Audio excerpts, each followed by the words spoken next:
C'est ça qu'on critique quand on critique le capitalisme. Pas l'argent, mais le système injuste qui le gouverne. L'argent, c'est pas le problème. Le problème, c'est la manière dont on l'utilise et dont il est concentré dans les mains de quelques-uns. Buzz. Quoi base? Buzz. Base. Et ouais, base. Bienvenue, welcome, marhaba bikoum dans Baz Voices of Defiance, le podcast dédié aux personnes minorisées qui veulent révolutionner le monde. Moi, c'est Shama, j'accompagne chaque jour des entrepreneurs minorisés à porter leur voix, dépasser leurs peurs et attirer des personnes qui ont les mêmes valeurs, et ce pour réellement impacter le monde. Baz est l'un de mes mots préférés en darija marocaine. C'est une onomatopée d'étonnement. Étonnement face à l'audace de ces personnes qui ont défié les obstacles d'une société oppressive et qui se sont dit « je m'en fous, j'y vais quand même ». Mais aussi étonnement de cette même société oppressive face à toutes ces personnes qui y résistent. Ces personnes, je veux leur donner la parole, mais je veux aussi vous encourager, vous, à oser le faire. Car c'est seulement collectivement que nous pourrons peser dans le game et enfin arriver à le changer. Base. Ok guys, on va parler d'un truc qui me titille depuis longtemps et je pense qu'il est temps de dire les termes. J'ai parlé à pas mal d'entrepreneuses engagées qui avaient peur de développer leur boîte, de peur de participer au capitalisme. Et j'entends aussi beaucoup sur les réseaux des entrepreneurs, des entrepreneuses très axés business, cracher sur les personnes engagées qui soi-disant veulent rester pauvres. Ça me rend ouf pour une simple et unique raison, on confond tout. Capitalisme, argent, économie, on mélange tous les concepts et ça bloque complètement le débat. Donc venez, on repose les bases.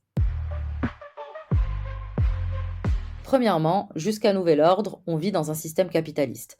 Et dans ce système, tout coûte de l'argent. Ton loyer, tes courses, ton médecin, tes culottes. On ne peut pas y échapper, pour le moment. Donc, peu importe tes valeurs ou tes convictions, tu as besoin d'argent pour vivre, c'est un fait. Et là, je veux qu'on arrête avec cette idée absurde qu'être engagé ou anticapitaliste veut dire refuser de gagner sa vie. Comme si critiquer le capitalisme voulait dire qu'on allait vivre d'amour et d'eau fraîche. Non! Refuser le capitalisme, c'est refuser les excès et les injustices qu'il engendre, pas refuser de payer ses factures ou de manger à la fin du mois. Deuxième point, revenons aux définitions, parce que c'est là que tout part en vrille. 1. L'argent, c'est un outil, une monnaie d'échange, ni bon ni mauvais, ça dépend de ce que t'en fais. 2. L'économie, c'est la gestion des ressources, comment on produit, comment on consomme, comment on distribue. Et 3. Le capitalisme, lui, c'est tout autre chose. Et on va faire ça en résumé parce que sinon c'est parti pour une thèse. Le capitalisme, c'est un système économique et social basé sur plusieurs choses. Premièrement, la propriété privée des moyens de production. En gros, les usines, les machines, les entreprises appartiennent à quelques-uns, pas aux personnes qui les font tourner. 2. La détention des capitaux. Ce sont les propriétaires et les capitalistes qui contrôlent les ressources et profitent des bénéfices. Les travailleurs et travailleuses n'ont souvent que leur force de travail à offrir. 3. La recherche du profit comme objectif principal, au détriment des besoins humains ou écologiques. 4. La séparation entre travailleurs et moyens de production. En gros, tu bosses sur quelque chose, mais tu as zéro contrôle dessus. 5. La compétition. Tout est basé sur le meilleur gagne, souvent au détriment de la solidarité. Et 6. L'idée d'une accumulation infinie. Toujours plus de profit, plus de production, plus de consommation. Ça, c'est le capitalisme. Tu vois la nuance? L'argent, c'est pas le problème. Le problème, c'est la manière dont on l'utilise et dont il est concentré dans les mains de quelques-uns.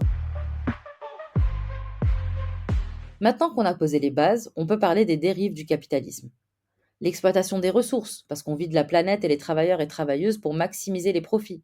Les inégalités, une minorité accumule les richesses pendant que des milliards galèrent.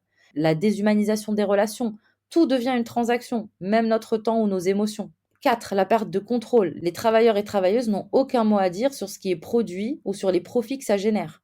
C'est ça qu'on critique quand on critique le capitalisme. Pas l'argent, mais le système injuste qui le gouverne. Alors est-ce qu'on est condamné à reproduire ce modèle en tant qu'entrepreneur? Pas du tout.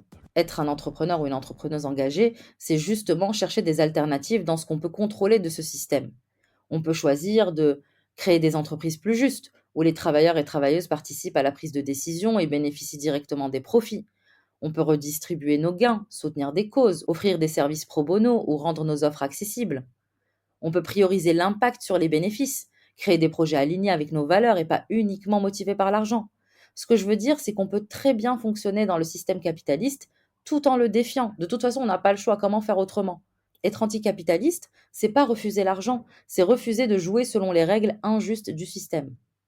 En plus, quand tu es solopreneur, même si je déteste ce mot qui isole encore plus, il n'y a pas d'actionnaires à rémunérer, pas de gros capitaux à accumuler et encore moins de dividendes à distribuer. Sauf si on considère que tu t'exploites toi-même, mais ça c'est un autre chapitre, et pose la fameuse question philosophique de est-ce que l'entrepreneuriat dans son essence est compatible avec l'anticapitalisme? Bref, vous avez 4 heures.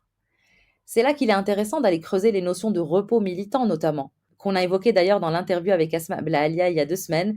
Si c'est pas déjà fait, va l'écouter, c'est passionnant.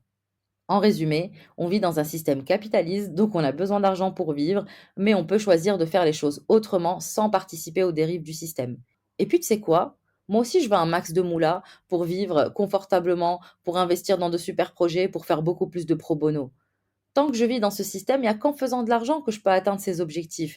Donc on arrête de nous attribuer des désirs complètement irrationnels et illogiques. Il n'y a personne qui veut finir sous les ponts. Bref, viens me dire ce que tu penses de tout ça en DM sur Insta. C'est un sujet passionnant et je veux trop connaître ton avis. Merci d'avoir écouté cet épisode de Baz Voices of Defiance. Si t'as kiffé, active la cloche pour être prévenu de la publication des prochains épisodes. Elle laisse 5 étoiles pour aider à visibiliser ce podcast, qui est là pour visibiliser des personnes que le monde a besoin d'entendre. Allez, on se retrouve mardi dans 2 semaines pour un nouvel épisode pour t'aider à transformer ton entreprise, ton projet, ton art en outil de résistance, histoire aussi que le système te regarde et se dise Buzz.